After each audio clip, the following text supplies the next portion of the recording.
Bonjour à tous. Suite à une rupture amoureuse, on est souvent entouré de gentillesse. On n'est pas en forme, on n'est pas au top, ça va mal, on pleure beaucoup, on rumine, on ressasse. Et bien évidemment, tous les gens qui t'entourent sont positifs. Ne t'inquiète pas, ton ex va revenir, c'est juste temporaire, c'est une petite dispute. En réalité, il y a des choses qu'ils ne vous disent pas parce qu'elles sont très dures à entendre. On va les voir dans cette vidéo aujourd'hui, juste après le jingle. Le grand amour ne devrait jamais s'arrêter. Je récupère mon ex.com. Avant de démarrer, si vous le souhaitez, abonnez-vous à la chaîne. Il y a aussi un quiz qui s'appelle Quelles sont mes chances de récupérer mon ex qui est juste sous cette vidéo. Et si votre cas est spécifique, contactez mon équipe.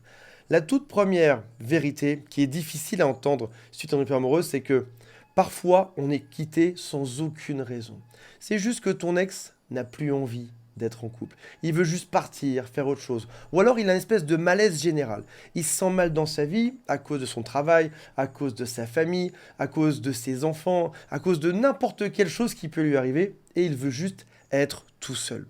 Dans ce cas-là, lorsqu'il te dit le problème c'est pas toi, c'est moi, en effet, le problème c'est juste lui. Et t'auras beau chercher un sens à tout ceci, t'auras beau te dire mais qu'est-ce que je peux changer chez moi pour que l'autre revienne, tu n'y arriveras pas. L'autre n'a juste plus envie d'être en couple et c'est comme ça. Le piège là-dedans, c'est que l'être humain est une machine à donner du sens. On veut comprendre quelles leçons est-ce que je peux en tirer, comment est-ce que je peux me modifier, quelles sont les choses que je dois dire pour que ça change. Et en l'occurrence, il n'y a aucun sens à trouver. L'autre est juste défaillant, il n'a pas envie d'être en couple ou alors il est heureux tout seul, il faut le laisser faire. Deuxième vérité qui est dure à entendre, c'est que parfois l'autre sait mieux que toi que vous ne devez pas être ensemble.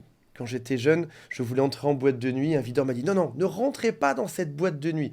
Et j'ai essayé, je suis revenu tous les samedis pendant 1 mois, 2 mois, 3 mois. Et un jour, il m'a dit allez-y, entrez. Mais je pense que c'est pas fait pour vous. Je m'étais fait beau, j'avais acheté des belles chaussures. J'étais étudiant, j'avais mis tous mes sous pour me faire beau pour rentrer dans cette boîte de nuit. Et quand je suis entré dedans, j'ai découvert qu'en effet, les gens qui étaient dedans ne m'intéressaient pas. La musique, je n'ai pas, c'était juste pas mon style de soirée. Donc en gros, j'ai pensé que ce videur me repoussait car je n'étais pas suffisant, alors qu'en réalité, il me repoussait car je n'avais rien à faire là-dedans. Je n'allais pas m'amuser là-dedans. Parfois, tu adorais être ami avec un groupe d'amis. Tu fais tout pour que ça marche. Et ils refusent ton entrée dans ce cercle social. Et tu penses que c'est parce que t'es pas assez bien. Ben, en réalité, c'est peut-être juste que t'as rien à faire là-bas, tu ne t'amuserais pas. Et parfois, l'autre le sait mieux que toi. Parfois, on n'est pas assez bien, ça arrive aussi aux yeux de l'autre, parce qu'on se rappelle qu'il n'y a pas de niveau sur Terre. Pas assez bien pour l'un, ça veut dire trop bien pour l'autre. Parfois, on est aussi trop bien, et ça va mettre la pression à l'autre.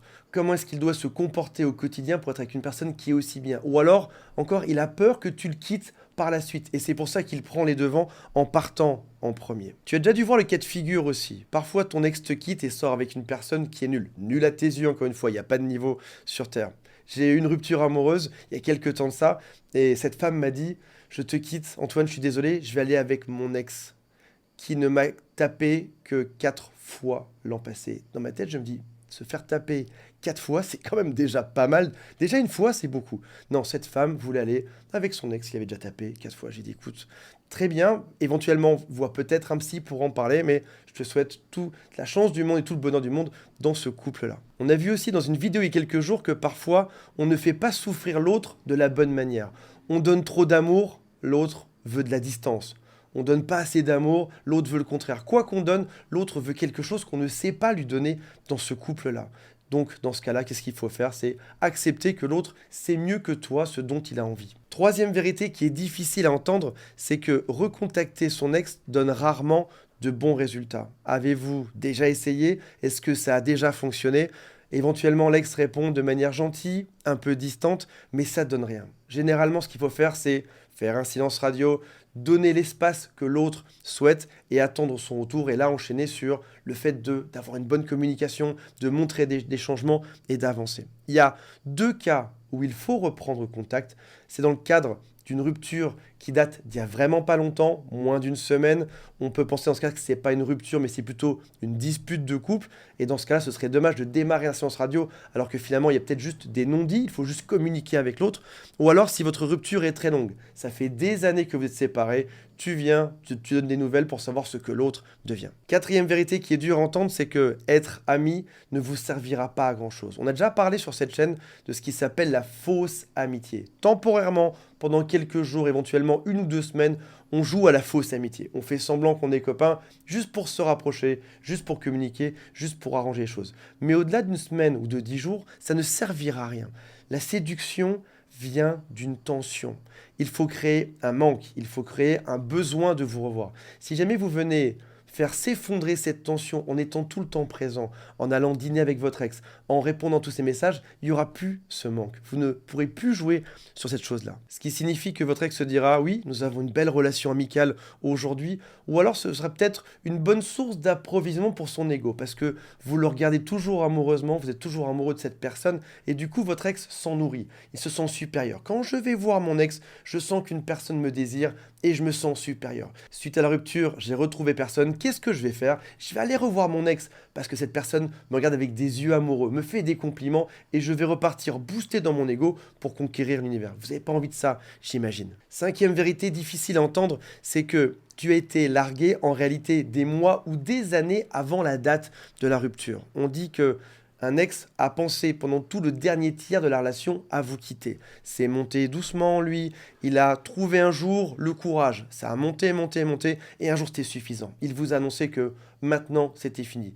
Il y avait une dispute, il en a profité pour vous dire que c'était fini, ou alors c'est juste un ras-le-bol général, et il vous l'a annoncé. Donc maintenant, repensez à votre relation en vous disant que pendant tout le dernier tiers, votre ex a voulu partir. Sixième vérité, dure à entendre. Je suis désolé, je fais que des vidéos positives en général. Celle-ci a une conclusion qui est positive. Restez juste jusqu'au bout. Sixième point, difficile à entendre. Tu ne connais pas ton ex. Les gens me disent, mais si, j'ai vécu 30 ans avec cette personne, Antoine, quand même. En réalité, si tu connaissais ton ex, tu aurais vu arriver la rupture amoureuse. Tu aurais vu ça dans son langage du corps, dans les phrases qu'il t'a dites, dans le fait qu'il y ait une séparation physique et peut-être même psychologique pendant tout ce temps-là, avant la rupture amoureuse. Au passage, si tu connaissais parfaitement ton ex, tu saurais exactement la raison pour laquelle ton ex est parti. Tu saurais également comment faire changer d'avis ton ex ou comment modifier ton propre comportement pour que ton ex revienne. Sauf qu'en réalité, dans la plupart des cas, on n'a pas assez écouté cette personne-là. On a pris pour acquis beaucoup de choses et on n'a pas pris le temps de lui poser les bonnes questions. Septième vérité qui est dure à entendre, je suis désolé, c'est de plus en plus atroce dans cette vidéo. Un ex revient majoritairement pour les mauvaises raisons. Pour son ego, on l'a vu juste avant, pour avoir des relations intimes temporaires, parfois même pour se faire rassurer. Cette personne te quitte et puis elle se sent pas bien de t'avoir quitté et elle vient pour que tu la rassures. Parfois c'est aussi pour faire le service après-vente. Il te dit écoute, je suis désolé, je t'ai fait du mal, je suis là pour m'occuper de toi maintenant. Parfois aussi c'est pour ne pas créer de drame dans votre groupe d'amis par exemple, ou alors pour se donner bonne conscience. Huitième vérité dure à entendre avant d'avoir quand même une bonne nouvelle dans cette vidéo. Tu ne seras jamais au courant des vraies raisons. On dit que le cocu du village est le dernier à être au courant. Là, c'est à peu près pareil. Ton ex a dit clairement à tout le monde pourquoi est-ce qu'il est parti, pourquoi est-ce qu'elle est partie. Mais toi, bien évidemment, t'en sais rien parce que personne ne te le répète. Dans ce flot de mauvaises nouvelles, on en arrive quand même à une bonne nouvelle et un bon conseil. La reconquête amoureuse passera par la compréhension de l'autre. Savoir analyser ce qui s'est passé, ce qui allait et ce qui n'allait pas. Si jamais tu as envie d'avancer pour découvrir ton ex, appelle mon équipe. On est là pour te donner un peu de recul par rapport à tout ça. Souvent, on a trop le nez dedans et on ne sait pas analyser. Même dans mon équipe, lorsqu'il y a des ruptures amoureuses, ça arrive même parfois, on demande toujours l'avis des autres pour avoir un point de vue extérieur, pour savoir ce qui est normal, pas normal, et pour mieux comprendre cette personne. Donc si tu souhaites aujourd'hui te sortir un peu le nez de ça et avoir un peu de recul et comprendre et agir, appelle mon équipe, le lien est juste sous cette vidéo. Salut à tous, bye.